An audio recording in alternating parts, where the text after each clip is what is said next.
বরগুনা জেলা পরিষদ ডাকবাংলো থেকে মা ও তার দুই কন্যা সন্তানের মরদেহ উদ্ধার করেছে পুলিশ। বুধবার বিকেল 4:30টার দিকে ডাকবাংলোটির তৃতীয় তলার পাশাপাশি দুটি কক্ষ থেকে তাদের উদ্ধার করা হয়। পুলিশ ও স্থানীয় সূত্রে জানা গেছে, প্রায় 2 মাস আগে ইতি রানী এখানে কাজে যোগ দেন। প্রতিদিন সকাল 9টায় এলেও বুধবার সকাল 11টার দিকে দুই মেয়েকে সঙ্গে নিয়ে তিনি ডাকবাংলোয় আসেন। দীর্ঘ সময় পার হলেও তার কোনো সাড়া না পেয়ে ডাকবাংলোর কর্মীরা তৃতীয় তলার একটি কক্ষের দরজায় ধাক্কা দেন।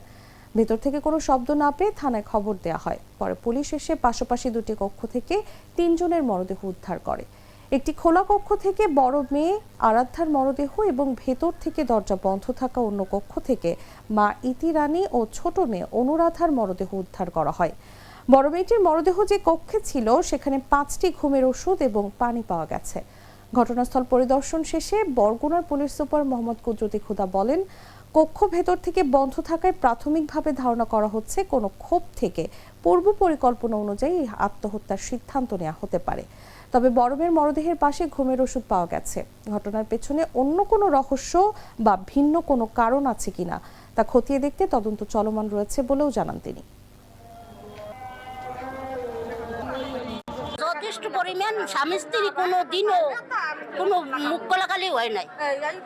আগে আর কি ঘরে একটু সংসারে আর কি একটু কষ্ট আসলে, দুইজনে কাজবাজ করতে খায়।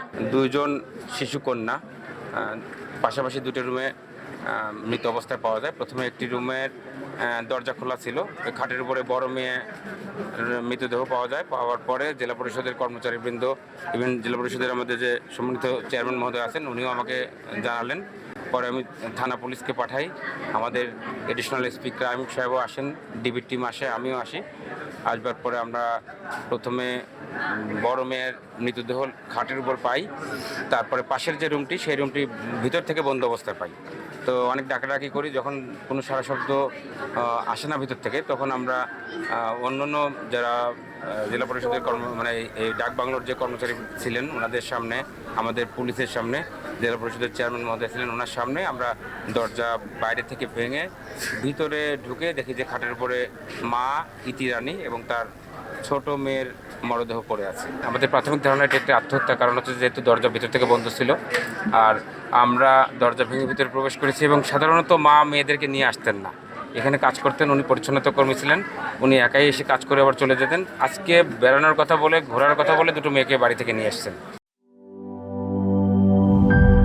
RFL SWR পাইপই মাপে যা বলে তাই দেয়। RFL SWR Pipe and Fittings।